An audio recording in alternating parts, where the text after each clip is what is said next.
बिस्मिल्लाहिर्रहमानिर्रहीम। इब्तिदा है रब्बे जलील के बाबरकत नाम से जिसके कब्जे में मेरी और आपकी जान है। वतन अजीज़ और दयार गैर में बसने वाले तमाम ही पाकिस्तानियों को एजेंडा ऑफ द डे से सिद्दीक सरवर का सलाम। हम अपनी ज़िंदगी का रिमोट कंट्रोल अक्सर दूसरे लोगों के हाथ में दे देते हैं। किस तरह से हम अपनी ज़िंदगी का रिमोट कंट्रोल किसी दूसरे के हाथ में दे सकते हैं या देते हैं? लोकस कंट्रोल क्या होता है कि हम अपने इंटरनल फैक्टर्स के ऊपर कितना काम करते हैं और एक्सटर्नल्स को कितनी अहमियत देते हैं। ज़िंदगी में हम रोज़ ये बात सुनते हैं, लोग क्या कहेंगे। उन लोगों का काम है कहना, लेकिन क्या हमने अपनी लाइफ का कंट्रोल जो है वो दूसरे लोगों के हाथ में दिया हुआ कि वो जो भी कहें वो हमारी लाइफ के ऊपर उसका असर होता हुआ दिखाई दे? क्या हम तोहमात के ऊपर यकीन रखते हैं? हम जिस मुआशरे में, जिस सोसाइटी में रह रहे हैं, ख़ास करके स्पेशली इस साउथ एशिया में पाकिस्तान रीजन की बात की जाए तो हम लोग काफ़ी ज़्यादा ऐसे रस्म व रवाज के ऊपर बिलीव कर रहे होते हैं कि जिससे हमें निकलना नहीं चाहते, या हम जानबूझ के भी उन हदूद व कयूद को तोड़ने की सोचते भी नहीं हैं। ख़ास करके स्पेशली हमारे जो रस्म व रवाज हैं वो हम लोगों को अपनी उस जकड़न में जकड़ के रखते हैं, हम उससे निकलना नहीं चाहते। और एजुकेटेड होने का भी फ़ायदा हमें वहाँ नहीं होता जब हम अपने उन रस्म व रवाज से बाहर निकल ही नहीं पाते। क्या हमारे आबाओ अजदाद ये करते हुए आए हैं? हमारे रिश्तेदारों में ये सारी चीज़ें होती हैं, बारात में इतने लोगों का खाना होगा, वलीमे में इस तरह के ड्रेसिंग होगी। क्या कॉर्पोरेट कल्चर में भी ये सारी चीज़ें हैं? आज के पढ़े लिखे मुआशरे में जब हम बात करते हैं कि हमारी यूथ 65% से ज़ायद यूथ है इस मुल्क पाकिस्तान की, तो क्या वो इन रस्म व रवाज से निकल के बाहर सोचती है? आज इसके ऊपर हम बात करने की कोशिश करेंगे कि कॉर्पोरेट कल्चर के अंदर किस तरह से हम दूसरों के ओपिनियन को वैल्यू देते हैं या उनकी बातों में आके अपने आप को डिग्रेड करते हैं। ज़िंदगी में अगर आप अपने आप को इम्पोर्टेंस नहीं देंगे तो यकीनन दुनिया का कोई भी फर्द आपको वो अहमियत नहीं देगा अगर आपने अपने आप को अहमियत ना दी तो। आज हम बात करने की कोशिश करेंगे, बड़े प्रोफेशनल लोग मेरे साथ स्टूडियो में मौजूद हैं, लोग क्या कहेंगे इसके ऊपर बात करने की कोशिश करेंगे। मेरे साथ स्टूडियो में मैं वेलकम करूंगा आज के अपने पैनल को। मेरे सीधे हाथ पे बहुत अच्छा वाइल्ड एक्सपीरियंस है उनका, पूरी दुनिया घूमती हैं, कॉर्पोरेट कल्चर के साथ एक अच्छा खासा एक्सपीरियंस है। मैं वेलकम करूंगा मिस शालीन अंसारी साहब। अस्सलाम वालेकुम। वालेकुम अस्सलाम। शालीन कैसी हैं आप? बहुत ठीक ठाक, अल्लाह का शुक्र। Thank you so much for inviting me. Welcome. बहुत शुक्रिया आपका, आपका अपना कीमती वक्त निकाल कर तशरीफ लाई हैं। बहुत शुक्रिया। मेरी आज की दूसरी मेहमान जो कि आप उनको मीडिया के ऊपर भी देखते रहे हैं और अभी भी आप अक्सर अपनी स्क्रीन के ऊपर उनको देखते हैं, मैं वेलकम करूंगा मिस सैयदा नाजिया साहब। अस्सलाम वालेकुम। वालेकुम सलाम। नाजिया कैसी हैं आप? बिल्कुल शुक्रिया। नाजिया आपका बहुत शुक्रिया, आप कीमती वक्त निकाल कर तशरीफ लाए। Thank you so much for having me. मेरी आज की तीसरी मेहमान वो भी बिनते हवा हैं और एचआर के प्रोफेशन से वाबस्ता हैं। खास करके कॉर्पोरेट कल्चर के अंदर एचआर को किसी भी ऑर्गेनाइजेशन में कंपनी की माँ कहा जाता है। माँ किस तरह का कल्चर बनाती है ऑफिस के अंदर, कॉर्पोरेट की बात तो सब कंपनीज करती हैं। मैं अपनी तीसरी मेहमान को भी वेलकम करूंगा, मिस बुशरा सबा। अस्सलाम वालेकुम। वालेकुम अस्सलाम। बुशरा कैसी हैं आप? बिल्कुल ठीक, अल्हम्दुलिल्लाह। आप ठीक हैं? खैरियत से? थैंक यू, आप अपना कीमती वक्त निकाल के तशरीफ थैंक यू लाए। So much for. मैं प्रोग्राम का आगाज मिस शालीन आपसे करूंगा। जी। अक्सर हम ये वर्ड इतना जाना पहचाना हो गया है कि हमें इसकी मेरे ख्याल में डीप उसमें जाने की ज़रूरत नहीं है। लोग क्या कहेंगे, ये वर्ड जो है वो हमारे खून में रच बस चुका है। आप क्या समझती हैं कि ये वाकई है या इसके पीछे लंबी स्टोरियाँ होती हैं? देखिए, हर चीज़ के दो पहलू होते हैं। पहले तो मैं ये कहूँगी आपने टॉपिक बहुत मज़े का चूज़ किया है। जब आपने शेयर किया था तो मैं बड़ी एक्साइटेड थी। मैं कहा दिस इज समथिंग डिफरेंट। हर चीज़ के दो पहलू होते हैं, एक कॉइन के दो साइड्स होते हैं। बिल्कुल ऐसा है कि लोग क्या कहते हैं, इसका इम्पैक्ट पड़ता है हमारी लाइफ पे, हमारी लाइफ की चॉइसेस पे, हमारे प्रोफेशनल करियर ग्रोथ पे, हमारी पर्सनल लाइफ पे। लेकिन ऐसा भी है कि ज़रूरी नहीं है कि लोग हर वक्त कुछ कह रहे होते हैं। अगर आप बाहर के नॉइज़ को अपने अंदर अपने आप को मतलब शट डाउन कर दें तो बाहर का नॉइज़ आपको कभी इम्पैक्ट नहीं करता। और ये तब होगा जब हम सेल्फ कंटेंटमेंट के अंदर आ जाएं, जब हमें अपने ऊपर एतमाद हो, पूरा एतमाद हो, और हमें ये हमारे अंदर की जंग ना चल रही हो कोई। जब हम अंदर ही पूरा एतमाद नहीं होते तो कोई कहे या ना कहे हम ऑटोमेटिकली एक शशुपंज में चले जाते हैं कि अब ज़िंदगी में क्या होगा। तो आई थिंक सबसे पहला स्टेप ये है कि we have to be self content within, और उसके बाद फिर हमें दूसरों की बातों का एक्चुअली इतना इम्पैक्ट आएगा नहीं अगर हो भी नहीं हो तो। अगर हम इतने कॉन्फिडेंट होंगे कि हम जो कर रहे हैं वो बेहतर है, दूसरे जो भी कहते हैं वो कहते हैं। कहते हैं। मिस नाजिया आपकी तरफ बढ़ूंगा। बड़ा अच्छा बात करने की कोशिश की कि अंदर एक जंग, एक तो पूरी दुनिया में जंग लगी है आजकल, वैसे ही जंग का माहौल है, एक ऐसा बना दिया गया कि मेंटली तौर पे हम लोग कभी भी किसी भी दिन सुकून में नहीं रहते, कुछ ना कुछ ऐसी चीजें से। एक जंग जो हर वक्त अंदर लगी रहती है कि इंसान अपने आप से ही लड़ रहा होता है, यार ये मैं काम कर लूंगा तो लोग क्या कहेंगे। इसका इम्पैक्ट अपनी जाती लाइफ के ऊपर कितना पड़ता है, कितना डिस्टर्ब करता है ये वर्ड अपने आप को कि लोग क्या कहेंगे। अच्छा, ये वर्ड मुझे इम्पैक्ट नहीं करता है बिकॉज शायद मैं एलियन हूँ और मुझे जो अपब्रिंगिंग मिली है वो मुझे हमेशा एक वर्ड मेरी मम्मी कहती थी कि तुम खुद मुख्तार हो, अपने डिसीजंस खुद लो। और अभी भी हम जो ऑब्जर्व करते हैं कॉर्पोरेट कल्चर में, प्रोफेशनल पर्सनल बोथ लाइव्स में, रिलेशनशिप्स में, आपको the right the power to choose. जब आप देखें हमें एक किताब हम फॉलो कर रहे हैं, ठीक है, फिर हर जगह का एक SOP होता है, कुछ फॉर्मेट्स होते हैं, फिर आपके बुजुर्ग होते हैं, फिर आपके घर का माहौल होता है। आपने अगर हर एक को अपना रिमोट कंट्रोल दे दिया तो फिर तो मेरा चैनल डिस्टर्ब ही रहेगा। आप ना कुछ सीख सकेंगे ना कुछ समझ सकेंगे। तो सेंटर योरसेल्फ, पहले अवेयर हूं अपने आप से, अपनी जात से, कनेक्शन बनाए जो आपका जरूरी होना चाहिए, सबकी सुनो करो अपनी, ठीक है। डिसीजन मेकिंग पावर हमारी अपनी होनी चाहिए और ये हमेशा से है। लेकिन अभी जितने भी हमारे अडल्ट्स हैं, प्रोफेशनल्स, लीडर्स, वो ना आपको राइट टू चूज दे रहे हैं ना अपने आप से कोई डिसीजन ले रहे हैं। So why? Because they are impacted by लोग क्या कहेंगे वाला फॉर्मूला। अगर ये हो जाएगा तो अभी नए लीडर्स आप देखें, लेजेंड्स नहीं बन रहे। पिछले 10-20 साल से पाकिस्तानी नाम का कोई आपको लेजेंडरी पर्सन नहीं नजर आएगा, किसी फील्ड में नजर नहीं आएगा। रीजन बीइंग, जो उससे पिछले थे, जैसे शोएब अख्तर का नाम ले, हम मोइन अख्तर साहब का नाम ले, जो अपने आप को सुन के चल रहे थे ना, जो अपनी कर रहे थे, वो कमाल कर गए।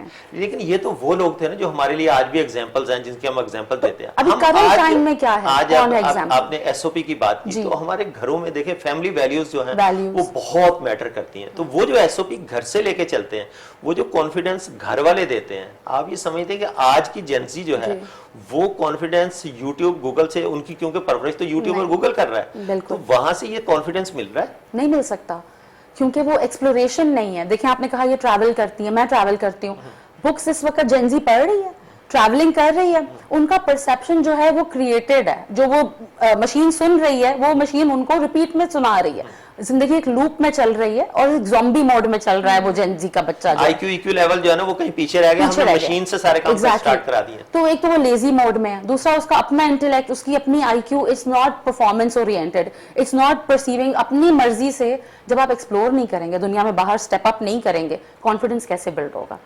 मिस बुशरा को भी शामिल गुफ्तगू करूंगा। मिस बुशरा, आपने बड़ी मैं कहता हूं कि मीनिंगफुल डिस्कशन सुनी मिस नाजिया और मिस शालिनी की। आप क्या समझती है, कॉर्पोरेट कल्चर में जब हम होते हैं, हर कंपनी कॉर्पोरेट कल्चर का एक राग तो जरूर अलापती है। आजकल के सेठिया ओरिएंटेड ऑर्गेनाइजेशन की भी अगर मैं बात करूं, वहां भी कहा जाता है कि हमारे यहाँ कॉर्पोरेट कल्चर है। वो पता नहीं कॉर्पोरेट कौन सा वाला है, लेकिन वहां पर आप अपनी मर्जी की ड्रेसिंग नहीं कर सकते, या तो आपको पिन किया जाएगा कि आपने इस तरह की ड्रेसिंग करके आनी है, तो फिर वो जो लोग कहेंगे वही करना पड़ता था। ऑफिसेज में आप क्या विटनेस करते हैं? अच्छा, कॉर्पोरेट कल्चर को अगर हम देखें ना तो चीज़ें बड़ी मोल्ड हो रही हैं अभी आजकल। पहले ऐसा होता था कि चीज़ें थोप दी जाती थी, बट अब अगर देखें ना तो लोग ही कल्चर बना रहे हैं। तो जो लोग हैं ना उनको चेंज करने की ज़रूरत है। एंड एट टाइम्स लोग क्या कहेंगे इम्पैक्ट नहीं कर रहा होता, ये हमारा एक फेयर भी होता है। लोग क्या कहेंगे, कभी कभी लोग नहीं भी कहते, कुछ नहीं है आजकल किसी के पास इतना टाइम नहीं, लेकिन हम जब फेयर में रह रहे हैं, हम जब ऑफिस जाते हैं तो एक अच्छी ड्रेसिंग होना बड़ी जरूरी है, एक अच्छा लुक होना बड़ा जरूरी है, लोग सोचते हैं। लेकिन अगर आप जीन्स टी शर्ट में चले जाओ तो दिल में यही आता है, यार लोग क्या कहेंगे, ऑफिस वाले क्या कहेंगे। तो मेरा वो वहां पर जो है ना वो क्या कहते हैं कि इम्प्रेशन बनेगा नहीं बनेगा, तो इसके लिए भी लोगों का होना, बोलना बड़ा जरूरी है। अच्छा, बिल्कुल। जिस तरह से हर घर का एक माहौल होता है ना, कुछ लोग बहुत रिलीजियस फैमिलीज होते हैं, कुछ लोग थोड़ा मॉडरेट होते हैं, कुछ लोग बहुत मॉडर्न होते हैं। तो इसको अगर देखो ना तो इंडस्ट्री टू इंडस्ट्री आपका अटायर भी मैटर करता है। अगर आपकी क्लाइंट फेसिंग है तो वो वाला जो आपका ड्रेसिंग सेंस है ना वो डिफरेंट होगा। अगर क्लाइंट फेसिंग नहीं है और आप मतलब क्रिएटिव साइड पर हैं तो क्रिएटिव वालों को आप नहीं छेड़ सकते, उनको आप फॉर्मल वेयर नहीं पहना सकते, उनका दिमाग नहीं चलता। लेकिन वो तो फिर अपनी मर्जी कर रहे हैं ना, वो तो जो तो ये लोकस करना कंट्रोल की पड़ता बात है की ये जाती है वो तो industries इंटरनल को। साइड से सुन रहे हैं ना फिर। इंडस्ट्रीज को ये करना पड़ेगा, और ये अब काफी ज्यादा मोल्ड हो गई है ये वाली चीजें कि क्रिएटिव लोग जो होते हैं वो चप्पल में भी फिर सकते हैं, तो वो शॉर्ट्स भी पहन सकते हैं, तो वो 3/4 भी पहनते हैं। ये हो रहा है क्योंकि मेरा बैकग्राउंड डिजिटल एड एजेंसी से भी रहा है, और उससे पहले एक फाइनेंशियल इंस्टीट्यूशन में भी रहा है, और अभी मैं रिटेल फैशन में हूँ, तो वहाँ पे तो सारे जेनजी हैं, तो जेनजी को तो आप कंट्रोल ही नहीं कर सकते, वो तो कुछ अलग ही चीज है। ये नहीं हो रहा तो अल्फा को कैसे कंट्रोल करेंगे? अल्फा तो बिल्कुल आउट ऑफ कंट्रोल आ रहा है वो मैं तो। मिस शालीन आपकी तरफ जाऊंगा। बड़ा अच्छा जी। पॉइंट हाईलाइट किया बुशरा ने कि अब हम घर से जब निकलते हैं, खास करके स्पेशली हमारी फीमेल जो हैं गर्ल्स, जेंजी की अगर बात की जाए, जी। वो किसी शॉपिंग मॉल में कहीं जा रहे हैं तो वो अबाया या उसमें तो वो नहीं निकलती, वो जीन्स टी शर्ट तो आम हो गया। बिल्कुल। तो वो ये कहते हैं लोग क्या कहेंगे कि ये गाँव से आई है कोई गंवार, ये वाला जो माइंड सेट है इसको कैसे देखती हैं आप? देखिए ये बहुत प्यारी बात की इन्होंने, इन दोनों की बातों को आगे लेते हुए चलूंगी। It's all about your mindset. अगर आपका जहन खुद ही कह रहा है कि यार अगर मैं अबाया पहनूंगी तो मैं इस तरह जज होंगी, अगर मैं जीन्स और कोई टॉप पहनूंगी तो मैं इस तरह जज होंगी, तो फिर आप जज होंगे। और इन्होंने बहुत खूबसूरत बात की कि नहीं मानती है इस बात को कि लोग क्या कहेंगे, और एक्चुअली मैं भी नहीं मानती हूँ। रीज़न बीइंग कि आप किसी को पावर क्यों दे रहे हो कि वो आपकी ज़िंदगी को कंट्रोल करे। बिल्कुल। अगर आपका जो दिल चाहता है आप पहने, ऑफ कोर्स वो पहने जो आपको सूट करता है, वो ना पहने जो आपको अच्छा लगता जो आपको मतलब पता लगा, आपने इनको देखा कि इन्होंने रेड कलर पहना, अपनी रेड में गई, आपको सूट नहीं कर रहा, आपका डिफरेंट वो है, या इसकी फिटिंग सही नहीं थी, आपको सूट नहीं करी। जो प्यारा है, जो अच्छा लग रहा है, जो आपको अच्छा लग रहा है, जिसमें वो आप comfortable पहने। हैं। हाँ, आप कंफर्टेबल हैं और कोई नहीं रोकता। और बहुत एक और इम्पॉर्टेंट बात है जो बुशरा ने भी बोली, किसी के पास इतना टाइम नहीं होता है कि वो बैठ के दूसरों को जो है ना वो कुरेदता रहे, देखता रहे, सोचता रहे। हाँ, लेकिन ये ज़रूर है कि आप पहले, again I come to that point, पहले आप खुद तो कॉन्फिडेंट हो ना इन योर ओन स्किन।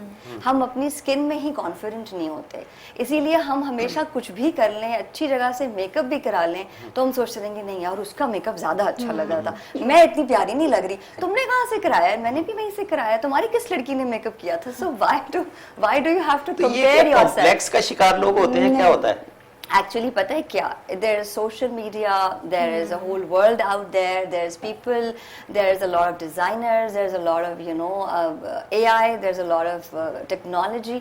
तो लोग खुद ब खुद अपने आप को एक बिला वजह एक कंपटीशन में और कंपैरिजन में डाल देते हैं, जबकि मेरा पर्सनली ये मानना है कि किसी का किसी से कोई कंपटीशन नहीं है। And specially being a global diversity equity inclusion certified professional, सबसे पहली चीज़ मैंने इस सर्टिफिकेशन को करते हुए ये सीखी कि everybody is good in their own way. Okay. You have to accept people with their differences, with their backgrounds, with their ethnic backgrounds, with their races, language, culture, everything. आप किसी को discriminate नहीं कर सकते कि ये रंग का काला है, ये गोरा है, ये different religion का है, पहली बात। दूसरा है equity, आपको सबको fair treatment देना है, regardless वो कहाँ से आता है। अगर एक टेबल पे हम बैठे हैं, देखिए आपने हम तीनों को एक साथ बिठाया है, सब तीनों की कुर्सियाँ सेम है, ऐसा नहीं किया कि उसको कुछ और कुर्सी दी, मुझे कुछ और दी। Fair treatment is the first, second rule. वैसे आज हम करने वाले थे कि एक दूसरे के बारे में क्या कहते हैं। एक्विटी वो भी करा सकते हैं। एक्विटी, आखिरी में पॉइंट कहना चाहूंगी, इंक्लूजन, सबको इंक्लूड करके चले ना, सबको साथ लेके चले। आपको ये क्यों सोचना है कि नहीं अगर ये अबाए वाली है तो इसको हम ये ट्रीटमेंट दे दें, और अगर ये जो है वो वेस्टर्न कपड़ों में है तो इसको हम ये जरूर मॉडर्न होगी। भाई किसने बोला, क्या पता वो ना हो, may be that is something. लेकिन एक जो आउटलुक नजर आता है उसमें मैं आपकी तरफ बढ़ूंगा।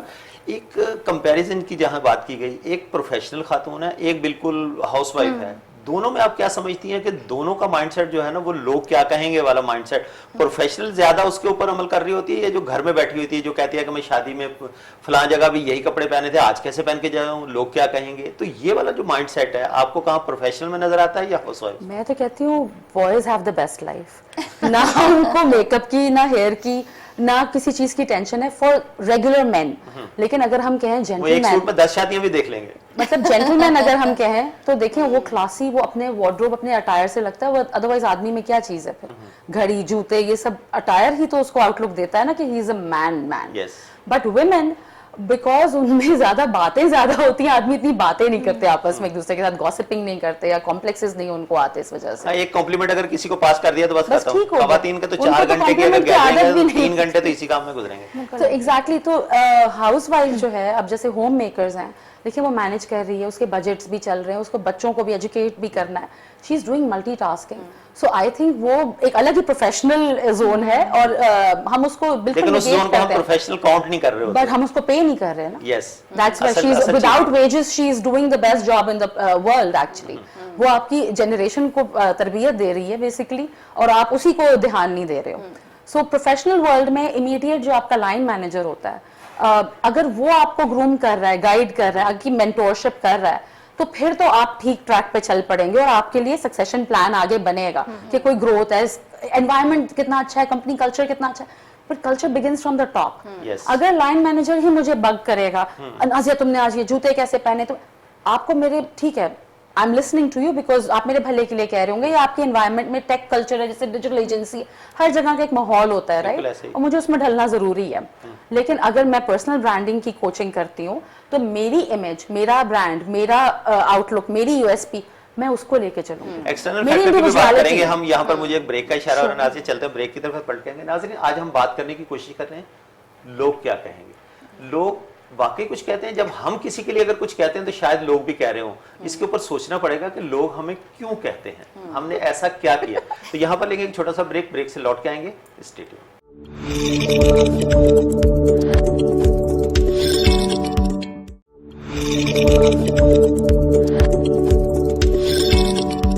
वेलकम बैक नाज़रीन। ब्रेक के बाद दोबारा खुश आमदीद कहता हूं। ब्रेक पे जाने से पहले हम बात कर रहे थे कि आज के दौर में जब हम ये कहते हैं लोग क्या कहेंगे, क्या वाकई जब लोग कहते हैं तो वो सिर्फ नेगेटिव वे में कहते हैं, या कहीं पे कहीं हमारी उसमें बेहतरी की गुंजाइश भी होती है। लोग हमें तनकीद के साथ साथ अगर कोई बेहतरी के लिए, हमारी इस्लाह के लिए भी कहते हैं, तो क्या हम उसको भी नेगेटिव लेंगे। मैं मिस बुशरा आपकी तरफ चलूँगा। नेगेटिव तो हम बहुत लेते हैं, जिस तरह से अभी तक हमने बात करी कि लोग क्या कहेंगे। हम अपने इंटरनल फैक्टर को भी लेते हैं कि हमें एक्सेप्ट करना है या नहीं करना, ये हमें खुद से उसका फैसला। जजमेंटल लोग तो होते ही होते हैं, लेकिन क्या अच्छे के लिए भी होता है। लोग जब कहते हैं तो उसमें अच्छाई का पहलू भी निकलता है। अच्छा, वो जो अच्छे वाले लोग हैं ना, जो हमारी भलाई के लिए कह रहे होते हैं, वो लोग होते हैं जो आपके साथ अटैच होते हैं, जिसका आपसे इमोशनल ताल्लुक होता है, मुखलिस होते हैं आपके यानी। बिल्कुल, जो आपके साथ मुखलिस हैं, आपके बहन भाई हैं, आपके पेरेंट्स हैं, आपके दोस्त हैं, ऐसे जो वाकई में आपसे जितने भी सिंसियर well-wishers हैं। हैं। यस, तो वो जो लोग हैं ना, अगर वो किसी चीज को तनकीद बना के आपको समझा रहे हैं, अच्छा तनकीद का भी एक अंदाज होता है कि ऐसा अंदाज ना हो कि बंदा चढ़ जाए। वो होता है ना negative reinforcement and positive reinforcement. Yes. तो उसको देखते हुए तनकीद अगर की जा रही है, तो वो वाली जो तनकीद है जो आपके लिए बेहतर है, तो उसको डेफिनेटली बंदे को समझना चाहिए और उसको आगे प्रैक्टिस भी करनी चाहिए। लेकिन उसके अलावा जो दूसरे लोग हैं ना, जिनका कोई कंसर्न ही नहीं है, लेकिन उनको फिर भी तनकीद करनी है, तो मेरा नहीं ख्याल कि उसका कोई पॉजिटिव आपका वो निकलेगा, ऑफिस में रिजल्ट इस आएगा। तरह का कल्चर होता है जब कहते हैं कि लोग क्या कहेंगे, तो ऑफिस में तो हर कोई एक दूसरे के लिए कुछ ना कुछ क्या ही रहता है। जैसे हमने पहले ड्रेसिंग की बात की, इस तरह से काम के ऊपर भी बात होती है कि इसको तो काम करना आता ही नहीं है। बेशक उसने कितना अच्छा भी अपनी प्रेजेंटेशन दी हो, कितनी अच्छी चीजें बना के दी हो,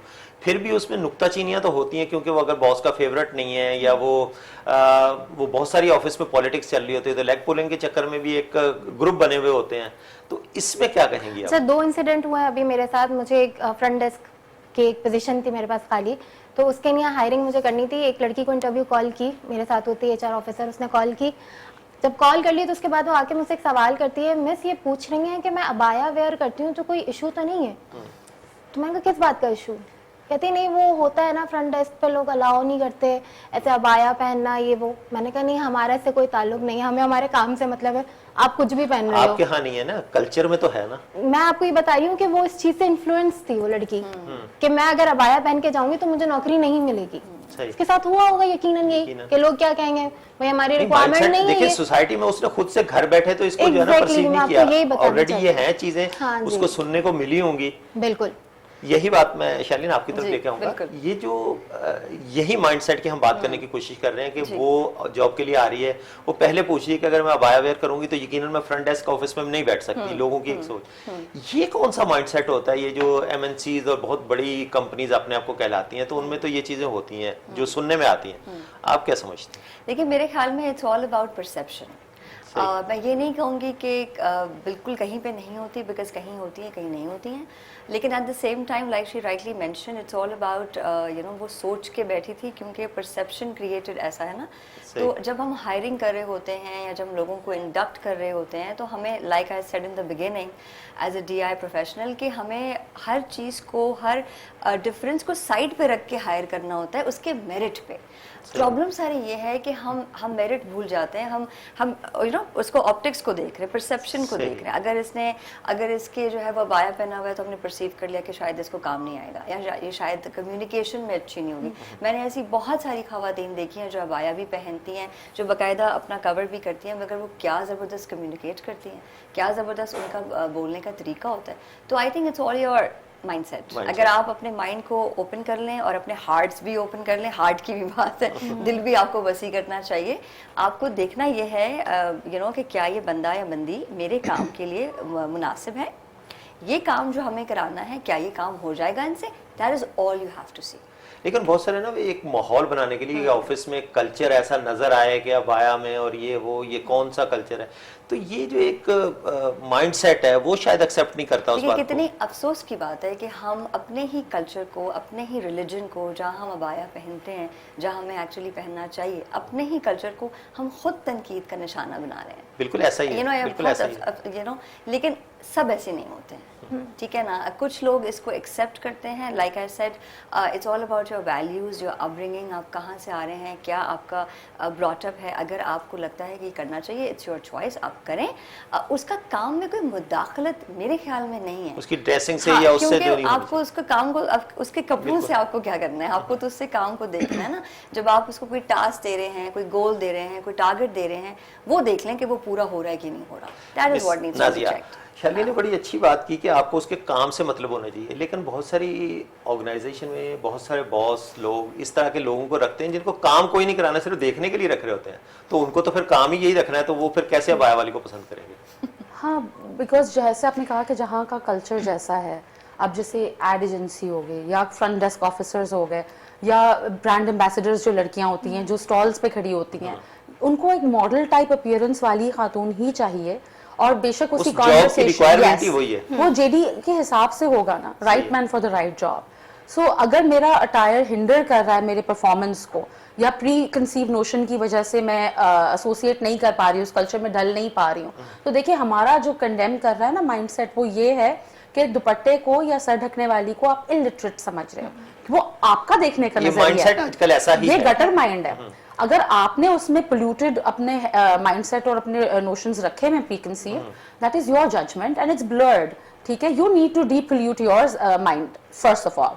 मैं अगर किसी दाढ़ी वाले को मुल्ला कह दूं, तो भाई उसने दाढ़ी सुन्नत की रखी है कि उसका शौक है कि ये तो उसके पर्सनल अपने अल्लाह के साथ कनेक्शन। लोग क्या कहेंगे का मेन जो आज का हमारा कॉन्वर्सेशन है, it's based on the fact, मैं कुछ भी आपसे कहूं, जो आपने मेंटोरशिप की बात की, जो आपने ग्रूमिंग की बात की, जो आप कल्चर की, अटायर की बात करें, मेरे सीखने समझाने सिखाने की हद तक मैं आपकी बात सुनूंगी। मेरा एक कान इसके लिए, दूसरा कान उसको फिल्टर आउट करने के लिए है जो आप मुझे personal attack, body shaming, age shaming, मेरे जिन बातों से आपका कोई वास्ता नहीं, जिन बातों से मेरे काम पे कोई इफेक्ट नहीं हो रहा है। सो आपकी वो जजमेंट्स या ओपिनियंस आप अपने पास रखिए, फैक्चुअल भी हैं तो भी पोलाइटनेस या मैनर्स या एटिकेट्स मुझे ये सिखाते हैं कि मैं किसी की दिल आजारी ना करूं, मैं अपनी हद में, अपने दायरे, अपनी बाउंड्रीज में रह के बात करूं। सो उसको लिमिटेड रखना, professional, I think HR also understands कि भाई बाउंड्री सेटिंग बड़ा इंपॉर्टेंट है। मैं ओरिएंटेशन जब मेरी होती है ना, आज मेरी first day at work, give me the manual, give me the employee work book, give me the code of conduct, मुझे अपनी पॉलिसीज बता दें। उससे हट के आप फिर मुझे रिक्रूट ही ना करें ना, अगर मैं आपके कल्चर में उससे पहले की बात होगी नहीं, जब आप उसको ऑन बोर्ड कर रहे हैं तो उस वक्त भी आपको सारी चीजें बतानी होगी जब आप ये चीजें अफोर्ड कर सकती हैं, नहीं कर सकती जी। अब होता यह है ना कि ऑफिस में अगर हमने डेस्कटॉप फ्रंट डेस्क पे किसी ऐसी खातून को बिठा लिया जो 50-60 साल की हैं और वो, तो लोग ये यार लोग क्या कहेंगे, मेरे ऑफिस में लोग आ रहे हैं, वो देख के क्या कहेंगे। लेकिन अगर वो नॉन मुस्लिम है, अगर आपने जब कोई जेनेट जेसिका अपने फ्रंट डेस्क पे 70s में रखी हुई है and she is immaculate in English speaking conversation, तो आपके लिए तो इवन बेटर, क्यों नहीं है जेरीज। हाँ, तो लोग नहीं रखते ना, हालांकि उनके पास एक्सपीरियंस और वो सारी चीजें आपके लिए वो सूटेबल भी है। अभी आपने ऑफ कैमरा यही कहा था ना, देखिए एक्सपीरियंस को जेंजी को तो मैं इनएक्सपीरियंस या कुछ भी ऑनलाइन से देखें, सर्टिफिकेशंस हो सकती हैं, एक्सपीरियंस नहीं होता, ठीक है। जब तक आप ऑन जॉब नहीं होते, जब तक आपकी ग्रूमिंग कोई प्रोफेशनल मेंटोर्स नहीं करते, आपको कोई लीडरशिप नहीं मिलती है proper, you are misguided, you don't have any vision, any scope of your life. आप क्या जिंदगी में अचीव कर लेंगे, आपको तो ये भी नहीं पता। आप अगर मैं एक सेंटेंस लिखती हूँ, एक एक्सरसाइज करते हैं, एक एक्टिविटी है बेसिक, आप पेपर पे लिखिए आई एम, आगे आप उस डैश को भरें। मैंने अगर 150 लोगों का नीड एनालिसिस करूंगी ना, 150 में से सिर्फ 2 को इस बात का जवाब होगा कि वो अपने बारे में कितना जानते हैं। तो जो आप अपने बारे में नहीं जानते, आपको नाजिया का या कुलसूम या कुरुतलैन का क्या पता है? You just have something to blurt out. अच्छा नहीं है बोलने के लिए, खामोशी इख्तियार कीजिए। सेल्फ एनालिसिस बहुत ज्यादा जरूरी इट्स है। इम्पोर्टेंट। यस बुशरा, गर्ल्स के लिए बहुत सारी फील्ड ऐसी होती हैं कि जो कहा जाता है कि ये सिर्फ मेल की फील्ड है, गर्ल्स उस फील्ड में नहीं जा सकती हैं। अगर घर में उसको शौक भी है इंजीनियरिंग पढ़ने का किसी लड़की को, तो वालिदैन और पेरेंट्स और सारे वो कह रहे होते हैं यार लोग क्या कहेंगे, आप किसी इंडस्ट्री में फील्ड जॉब कर रही हैं, कैसे जा रही हैं। तो मतलब ये जो माइंडसेट होता है वो बच्चियों को उनका जो फेवरेट सब्जेक्ट है वो भी पढ़ने से रोक देते हैं। लोग क्या कहेंगे इस तरह से, आप क्या समझती हैं कि लड़की फील्ड में उस तरह से काम नहीं कर सकती? अच्छा, यहाँ ये एक बड़ा डिबेटेबल टॉपिक है, एक बिल्कुल ही अलग जोन में चले जाएंगे हम। लेकिन अगर मैं ये बात करूँ, ये बिल्कुल मुझ पे भी इम्पैक्ट हुआ। जब मैं एचआर में आई थी, मैंने बीबीए किया था, उसके बाद मैंने एचआर ज्वाइन कर लिया था 2014 में। तो उस वक्त पहले मैंने देखा कि क्या मैं एचआर कर सकती हूँ, क्योंकि फिर आगे मैं मास्टर्स उसी में परस्यू कहा तो करती। ये जाता है एचआर करता ही क्या है, तो पता चलेगा क्या करते हैं एचआर। तो उस वक्त था मेरा जो दूसरा माइंडसेट था वो सप्लाई चेन में जाने का था। लेकिन सप्लाई चेन एक बिल्कुल ही ऑपरेशनल फील्ड आ जाती है, उसमें आपको लड़कियां भी यूजुअली बहुत कम मिलेंगी। किस वजह से? इसी वजह से कि वो एक ऑपरेशनल फील्ड है, वहाँ पे लेट सिटिंग्स होती हैं, वहाँ पे आपको बाहर फील्ड वर्क भी करना पड़ता है टाइम्स 3PL, मतलब लॉजिस्टिक्स में अगर आप आ गए, प्रोक्योरमेंट में आ गए, तो कुछ फील्ड्स को ना हमने डेडिकेट ही कर दिया है कि वो है ही लड़कियों की और कुछ फील्ड्स है ही लड़कों की। अब जैसे अकाउंट्स एंड फाइनेंस में आप देखेंगे मोस्टली आपको लड़के मिलेंगे, लड़कियों की। अच्छा, यहाँ पे मैं भी थोड़ी बायस हो जाती हूँ, फील्ड जॉब तो नहीं है अकाउंट्स फाइनेंस की, ये नहीं भी तो है, लेकिन ऑफिस यही तो मैं आपको बता रही हूँ कि कुछ आप जेंडर स्पेसिफिक कर देते हैं रूल्स। अब मैं मार्केटिंग की बात करूँ, अभी जैसे मुझे एचआर में हायरिंग करनी थी एक, तो मेरे साथ एक और एचआर ऑफिसर होता है, मैंने उससे पूछा यार मुझे समझ में नहीं आ रहा मैं मेल की इंडक्शन करूँ या फीमेल की।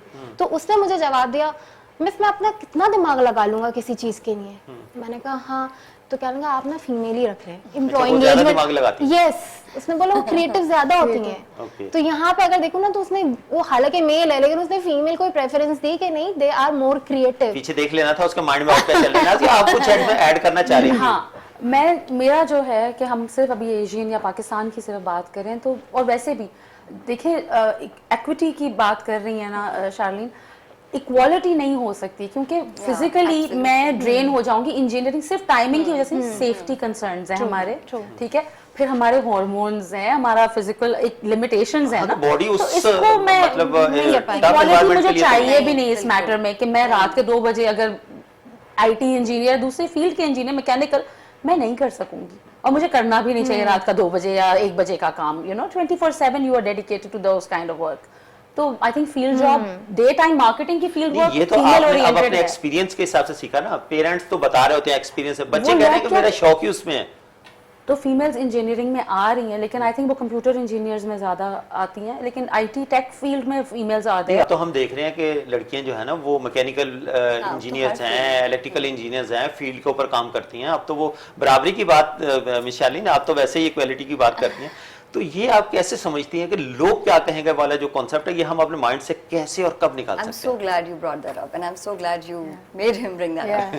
The thing is कि equity को मैं करती हूँ, equality को नहीं। I like her. I also don't believe in equality. कोई equal नहीं है। सबसे पहला जो हमारा दिमागी फतूर है ना, इसका वर्ड मैं फतूर का यूज करूंगी यहाँ पे, वो ये कि हम सब इक्वल हैं, हो ही नहीं सकते, क्योंकि अल्लाह ताला ने जैसे मुझे बनाया है वैसे नाज़िया को नहीं बनाया होगा, बुशरा को अलग बनाया होगा, आपको अलग बनाया होगा, ठीक है। तो यहाँ के ऊपर मैं ये कहना चाहूँगी कि सबसे इम्पोर्टेंट चीज़ आपने बात की कि सेल्फ एनालिसिस, और पहले पता करो आप हो क्या। हम में से कितने लोगों को, लाइक शी सेड, 2 लोग शायद लिखेंगे आई एम दिस, नहीं पता होगा। सबसे पहली चीज़, फाइंड आउट योर पोटेंशियल। अल्लाह ताला ने हम सबको कोई ना कोई टैलेंट, सलाहियत देकर दुनिया में भेजा है। अब ये हम पे मुनाकिद कर दिया कि हम ढूंढें कि हमारा पोटेंशियल क्या है। क्या मैं मार्केटिंग में अच्छी हूँ, क्या मैं HR में अच्छी हूँ, क्या मैं पब्लिक स्पीकिंग में अच्छी हूँ, क्या मैं साइंस में अच्छी हूँ, क्या मैं डॉक्टर बन सकती हूँ। पहली बात तो ये खुद पहचानो कि आपकी पोटेंशियल क्या है। मैं कैमरा पे देख के ये बोलना चाहूँगी कि find out who you are and find your potential, ठीक है। उसके बाद when you find out then you build on it. अच्छा ओके, अब मैं इस चीज़ में अच्छी हूँ, अब मुझे ये सर्टिफिकेशन करनी चाहिए, ये काम करना चाहिए, ये फील्ड लेनी चाहिए। करेक्ट फील्ड लेने में ही हम सबसे बड़ी गलती कर जाते हैं। और यहाँ लोग क्या कहेंगे का मैं आपका ये स्लोगन आजकल लाऊंगी कि लोग क्या कहेंगे। फॉर एग्जाम्पल फैमिली में सारे डॉक्टर्स हैं, तो अब लग रहा है कि यार ये मम्मी भी डॉक्टर है, बाबा भी डॉक्टर है, भाई मैं भी डॉक्टर बन जाती हूँ। भाई मैं नहीं बन सकती, क्योंकि मुझे अल्लाह ताला ने क्रिएटिव साइड पे ज़्यादा अच्छा बनाया है। मैं अच्छी आर्टिस्ट बन सकती हूँ। तो पेरेंट्स को भी चाहिए कि बच्चे को वो करने दे जो उसको करना है, और हमें भी चाहिए कि हम पहले पहचान लें कि कौन है। अच्छा दूसरी बात ये कि जब हम अपनी पोटेंशियल फाइंड आउट कर लें और हम वहाँ पे प्लेस हो जाएं, तो साथ में दूसरों को भी हेल्प करें। हम तब खुद मुतमईन वाला जो पॉइंट था वो तब आएगा when you are sent to this world, you find your potential, you look at your goal. When you're focused on your goal, then nothing will come in your way. Then people, लोग क्या कह रहे हैं, नहीं कह रहे हैं, लोगों का तो काम है कहना। मैं हमेशा कहती हूँ घोड़े की तरह काम करो, घोड़े की तरह सीधा देखो, ना इधर देखो ना इधर देखो। वो क्या कह रहे हैं, ये क्या कह रही है, ओके नहीं, मुझे ये लगता है। फॉर एग्जाम्पल आपने बात की, हमने बहुत बात की कल्चर के ऊपर ना, तो अगर यहाँ लेट्स से कोई गलत चीज़ हो रही है, ठीक है, गॉड फॉरबिड, तो क्या मैं करूँगी कि मैं वहाँ बैठ के देखती रहूँगी? अब क्योंकि सारे लोग कह रहे हैं कि नहीं वो जो हुआ था वो सही था, तो am I also going to but इन से हाँ हाँ ये सही था? नहीं, वो गलत था, गलत है, उसको गलत कहना चाहिए। फिर आप स्टैंड लें, बोले मुझे लगता है अब कोई ये नहीं कह रहा इनकी तरह कि आप बदतमीजी पे आ जाए, नहीं, आप तरीके से अपनी बात को रखें, मगर आई थिंक पोटेंशियल ढूंढें, गोल सेट करें लाइफ का, गोल पे अपना फॉलो अप रखें, फॉलो थ्रू रखें। कोई अच्छी बात सिखा रहा है सीख लें, मेंटोरशिप लेकर चलें, किसी की बातों में ना आए, मुझे ये करना है, ये सही लगता है, मैं करूंगी, अल्लाह ने मुझे ये सलाहियत दी है, मैं इसको चलाऊंगी, इस सलाहियत से मैं औरों की भी मदद करूंगी। एक बार फिर मुझे शालीन ब्रेक का इशारा हो रहा है, ब्रेक पे चलेंगे फिर लौट के आएंगे। तो ये नाज़रीन, आज हम बात करने की कोशिश कर रहे हैं लोग क्या कहेंगे। लोग तो कहते रहते हैं, हम बार बार इसके ऊपर जो है ना वो बात कर रहे हैं। अभी हम बात करेंगे अगले ब्रेक के बाद, जब हम लौट के आएंगे, कि मेंटोरशिप कितना ज्यादा जरूरी है आपको सॉलिड बनाने के लिए। जब आप डिसीजन पावर आपके अंदर होगी तो आप यकीनन अपना डिसीजन ले पाएंगे। तो यहां पर लेंगे कि छोटा सा ब्रेक, ब्रेक से लौट के आएंगे। Stay tuned.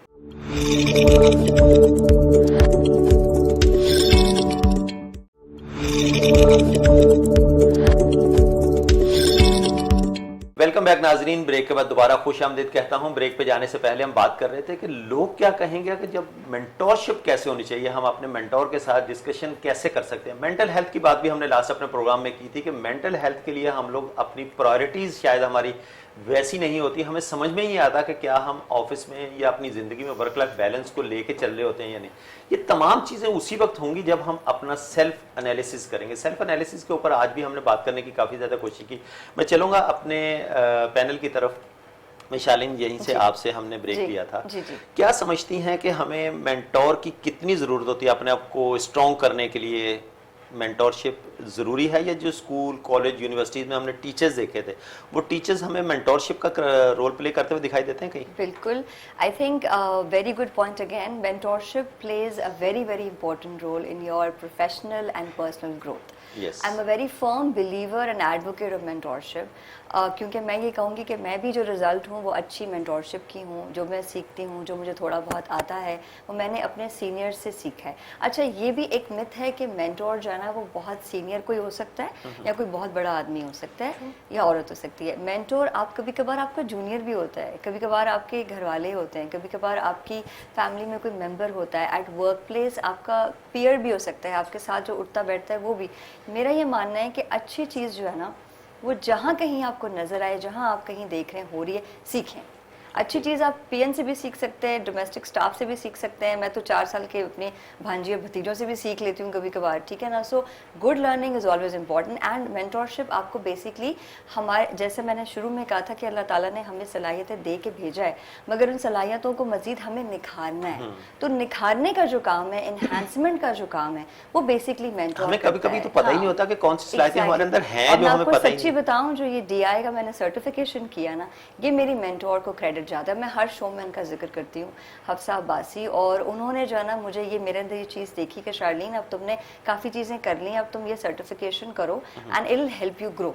एंड मैंने कहा अच्छा, उस वक्त मुझे DI के बारे में कुछ नहीं पता था। हाँ, मेरे अंदर डीपली रूटेड ज़रूर था, लेकिन मुझे पता नहीं था कि ये चीज़ हो सकती है। So I got to know about certification, I did this and I learned a lot. So I think mentorship plays a very important role in your growth, and not only professionally but also personally, because आपको personally भी बहुत सारी advising और चीज़ों की चाहिए जरूरत पड़ती है। जैसे ये प्रोग्राम अपने इख्तिताम की तरफ है, आप मोटिवेशनल स्पीकर हैं, कोच हैं, प्रोफेशनल लोगों के साथ आपका उठना पड़ता है। आप एज ए मेंटोर, बहुत सारे लोग आपके जो है ना वो मेंटी हैं जिनको आप मेंटोरशिप देती हैं, आप क्या समझती हैं कि मेंटी के अंदर कौन सी ऐसी खसूसियात होनी चाहिए जो समझता है कि वाकई मेंटोर से मुझे कुछ मिल जाएगा? देखिए, मैं अपने स्टूडेंट्स या जिनको जो क्लाइंट्स को, स्टूडेंट्स को, जो भी, अगर आप you are not dedicated to your own personal growth, अगर आपको अपने अंदर चेंज नहीं चाहिए, अगर आपको अवेयरनेस नहीं चाहिए, एनालिसिस अपना नहीं करना, तो आपको मैं अपने विंग में नहीं लूँगी। मैं पेड अनपेड नहीं सोचती तब, क्योंकि मेरा नाम जिसके साथ जुड़ेगा, मैं अपनी ब्रांडिंग, अपना नाम सोचती हूँ, अपने वक्त की कीमत समझती हूँ, पैसे हर चीज़ नहीं होती। जहाँ आपने वक्त लगाया वो चीज़ क्या बनी है? वो मेरे नाम से, देखिए वो अपना मेंटोर का नाम ले रही है ना यहाँ पे, जो उस्ताद होता है उसका एक मर्तबा है। नहीं, हम भी अपने प्रोग्राम में नाम लिया करेंगे कि हमने नाजिया से ये सीखा। अब अल्लाह जाने क्या सीखा, पानी मांग वो चीजें तो बिल्कुल जरूरी है ना, देखिए एसेंशियल है। अब उसमें पता नहीं क्यों वो नेगेटिव होता है, बट एनीवे मेरे जो स्टूडेंट्स हैं जो भी हैं वो C-suite ज़्यादा मैं प्रेफर करती हूँ। एक तो ये कि दे कैन अफोर्ड टू पे, दूसरा ये कि वो चाहते हैं चेंज, दूसरा ये कि वो लीड करेंगे तो उनके अंदर पूरा एनवायरनमेंट, पूरा कल्चर शिफ्ट हो जाएगा। तो मैं किसी एक सीड को प्लांट करती हूँ तो मेरे मल्टीपल पोटेंशियल लाइट्स इमर्ज हो जाते हैं, ठीक है। सो डील विद दैट। और जैसे सामने क्रिकेटर्स का फेस लगा हुआ है, देखिए आप कहें मेरे पास एक कैप्टन है तो मुझे कोच की क्या ज़रूरत है। हम कोचिंग जो आपको करवाते हैं, अगर नहीं किसी को अवेयरनेस अपने बारे में, नहीं कोई एनालाइज कर सकता अपनी सेल्फ को, नहीं किसी को अपना पोटेंशियल पता है, और लोग क्या कह रहे हैं उस बेचारे को, बचपन से कोई ट्रॉमा फेस कर रहा है, कुछ भी, तो हम work life balance, mind, soul and body सबको लेके जो मेरा एक प्रोग्राम मैंने खुद क्रिएट किया हुआ है, of all my learnings inculcated, वो मैं उसकी कोचिंग आपको प्रोवाइड करती हूँ। आपका नीड एनालिसिस, आपका स्वॉट एनालिसिस, आपकी स्ट्रेंथ पे वर्क करेंगे और आपकी यूनिकनेस पे वर्क करेंगे। तो आप फिल्टर आउट कर सकते हो अपने दूसरे कान का इस्तेमाल करना, मैं हर बंदे को सिखा सकती हूँ। उसमें से जो है ना अच्छी चीजें वो रख लें और बाकी चीजें जो है ना वो फिल्टर आउट करें। बुशरा, कॉर्पोरेट कल्चर में बात की जाती है तो क्या आप समझती हैं कि ऑर्गेनाइजेशंस जो हैं आज की वो भी मेंटोरशिप प्रोग्राम्स करती हैं? कंपनीज में, ऑफिसेज में, ऑर्गेनाइजेशंस में होते हैं जो अपने एम्प्लॉइज के ऊपर पैसा भी और वक्त भी खर्च करते हैं इस काम के लिए? बिल्कुल ऐसी है, बल्कि देखा जाए तो एक जॉब रोटेशन एक टर्मिनोलॉजी है। वो इसीलिए यूज की जा रही होती है कि कहीं पे जरूरी नहीं है हर एक बंदा हर एक काम कर सके। अगर कोई एक काम में अच्छा नहीं है या परफॉर्मेंस नहीं दे पा रहा है ड्यू टू एनी रीजन, कोई बैड पैच आया हुआ है उसकी परफॉर्मेंस में, तो आप उसको थोड़ा सा रोटेट करके देखें, हो सकता है वो दूसरा काम बेहतर तौर पे परफॉर्म कर सके। जैसे मैं वापस से एग्जांपल देती हूँ, मेरा प्रीवियस एक्सपीरियंस था डिजिटल एड एजेंसी का, वहाँ पे मेरे पास हायरिंग हुई साइंस ग्रेजुएट्स थे। एक माइक्रोबायोलॉजी में मास्टर्स थी, एक फार्म डी थी, लेकिन वो क्या थे, वो स्टोरी बोर्ड आर्टिस्ट थे। अब साइंस बैकग्राउंड एक बहुत डिफरेंट फील्ड है। आर्ट्स में आ जाए, स्टोरी बोर्डिंग के स्क्रिप्ट देख के उसको पूरा आपने ड्रॉ कराना है, वो बिल्कुल एक अलग डोमेन है। अब अगर मैं उसको डिग्री में देख रही होती तो मैं ये देखती यार ये तो साइंस की ग्रेजुएट है, इसका क्या काम है मेरे पास। तो मैंने उसको बुलाया, जब उसका टेस्ट लिया तो ही डिड ग्रेट। तो क्या हुआ कि हमने उसको आगे चांस दिया, उसने अपना career as a storyboard बना लिया। वो तो आपने पॉलिश किया ना, तो ये एक मेंटोरशिप रोल प्ले किया। क्या आज की ऑर्गेनाइजेशन में ऐसे लोग और भी हैं जो इस तरह से लोगों के पोटेंशियल की कदर करते हैं? है एक्चुअली कॉर्पोरेट कल्चर में देखा जाए तो लैग पुलिंग ज्यादा हो रही होती है, इतना ज्यादा रूम नहीं मिल रहा होता टू बी ऑनेस्ट, लेकिन अभी भी कुछ अच्छे लोग हैं जो साथ लोगों के लिए भी लोग कर रहे होते हैं इसको। वो कहते हैं कि हम सब सिखा देंगे तो हमारी जॉब कर हम कहाँ जाएंगे। एग्जैक्टली। लेकिन अभी भी कुछ लोग हैं जो आगे बढ़ा रहे होते हैं, जो चाहते हैं कि हाँ हम अपना सक्सेशन प्लानिंग एक बना के दें। एक तो ऑर्गेनाइजेशंस बना रही होती है आपका सक्सेशन प्लान, तो वो चल ही रहे होते हैं प्रोग्राम। एक तो ऑर्गेनाइजेशन बना रही होती है कि एक बंदा जाएगा छोड़ के, अगर जाता है तो उसकी जगह हमारे पास दूसरा बंदा तैयार हो। एक कुछ एम्प्लॉइज भी होते हैं जो खुद से बना रहे होते हैं, वो कहते हैं हाँ यार, वो उसको पॉजिटिव ले रहे होते हैं कि हमें सपोर्ट मिलेगी, कल को अगर हम कहीं दूसरे काम में ऐसे तो लोग बहुत कम होते हैं। अल्लाह करे आटे में नमक के बराबर। ऐसे ही लोगों, मेरा प्रोग्राम बिल्कुल अपने आखिरी लम्हात में चलते चलते मिस शार्लिन, आपका हमारी यूथ को क्या मैसेज होगा कि लोग तो कहते ही रहते हैं, आपको क्या करना है? देखिए, मैं लोगों को आपके चैनल के तवस्सुल से ये कहना चाहूँगी कि like I said in the show, during the show, कि अपने गोल को आइडेंटिफाई करें। पहले तो अपनी पोटेंशियल को आइडेंटिफाई करें, फिर अपना लाइफ में गोल सेट करें, और जो गोल आपने सेट किया है उसी पे नज़रें जमाए रखें, उसी पे फोकस करें। आसपास के एक्सटर्नल फैक्टर्स पे ध्यान ज़्यादा ना दें, क्योंकि लोग अच्छे भी होंगे, बुरे भी होंगे, लेकिन सारे लोग बुरे नहीं होते, अच्छे लोग भी होते हैं। अगर आपका अंदर खुशहाल होगा ना, अगर आप अंदर खुश होंगे, तो ऑटोमेटिकली आपको कोई नेगेटिव नजर नहीं आएगा, ना ही आप में किसी में कोई बुराई नजर आएगी। लेकिन अगर आपका अंदर ही, like I said in the beginning, self contentment is very very important. अगर आप खुद एतमादी में नहीं जी रहे और आप खुद ही अपने अंदर एक जंग में लड़ रहे हैं, तो फिर ऑटोमेटिकली लोगों की बातें आपको यूं इफेक्ट करेंगी और आप अपने होगा क्या कि आप अपने गोल से डिरेल हो जाएंगे। डिरेल नहीं होना, घोड़े की तरह काम करना, ना इधर देखें ना इधर देखें, फोकस ऑन योर गोल्स, और लोगों के साथ अच्छा सलूक रखें, अपना अखलाक अच्छा रखें, किसी का बुरा कभी ना चाहें। आप लोगों के साथ अच्छा चलेंगे, आप लोगों की मदद करेंगे, तो आपके तवस्सुल से दूसरे ग्रो कर रहे होंगे। कहते हैं ना कि you can't grow on your own alone, you only grow more when you uplift others also. So you have to have a very positive mindset. दिल बड़ा करें, दिमाग भी बड़ा करें। Thank you so much. Nazia, आपका मैसेज चलते चलते हमारे यूथ को। भाई, आप अपने आप को पहचानें पहले तो, ठीक है, और लोगों को छोड़ें, सही लोगों की बात सुने, और सही लोग आपको सेफ स्पेसेस, सेफ एनवायरनमेंट मिल जाते हैं जब आपके अंदर से वो लाइट रिफ्लेक्ट हो रही होती है। बेसिकली हम लोगों को मिरर कर रहे होते हैं। अगर मैं अंदर से नेगेटिव हूँ तो मुझे भी वही वैसा ही माहौल, उसी तरह की आवाज़ें सुनाई देंगी। सो अच्छे लोगों की आवाज़ें तब सुनाई देंगी जब आपकी ज़ुबान से, आपके दिल से भी लोगों के लिए अच्छा अच्छा निकलेगा। सो अगर आप किसी चीज़ को चेंज करना चाहते हैं तो वो आप हैं, उसके अलावा आप किसी के ऊपर कंट्रोल या पावर नहीं रखते। So that's about it. Don't listen to anybody except your own authentic self. अपनी ट्रूथ को फॉलो करें। मिस बुशरा, आपका मैसेज। अच्छा, मैं ये कहना चाहूँगी कि जिस चीज़ में आप कंफर्टेबल हैं, आप कॉन्फिडेंट हैं, आप वो वाला काम करें। हाँ, एथिक्स को ज़रूर जहन में रखें। कुछ लोग ऐसा भी होता है कि वो अपनी पटरी से भी उतर जाते हैं एट टाइम्स। तो एथिक्स को फोकस रखते हुए, जिसमें आप कंफर्टेबल हैं, जो आपको सही लगता है, जिसमें आपको लगता है आप ग्रूम कर सकते हैं, वो चलें। कोई भी फील्ड स्कोप वाली नहीं होती कि जो बोल दिया जाता है कि यार इसमें बड़ा स्कोप है, ये कर लो, तो ऐसा नहीं होता।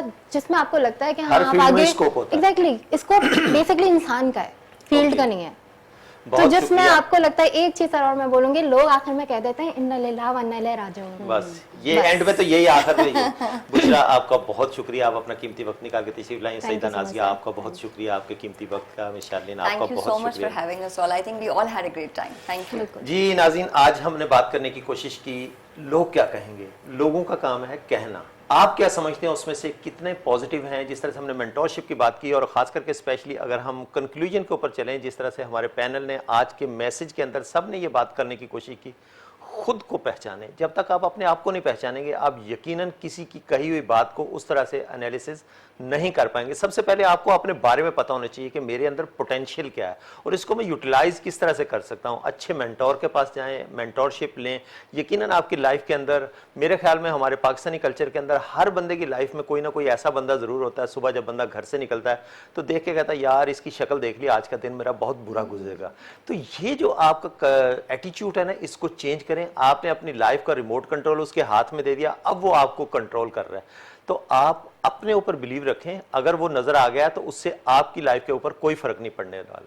जैसे तोहमात पे बहुत सारे लोग यकीन रखते हैं कि अगर मेरा रास्ता काली बिल्ली ने काट लिया तो मेरा दिन बुरा गुजरेगा। तो आप ये भी देखें ना कि आपका रास्ता काली बिल्ली ने काटा और वो दूसरा रोड क्रॉस कर रही थी और ट्रक के नीचे आके वो मर गई, तो उसके लिए मनहूस कौन हुआ, ये आप सोचिएगा।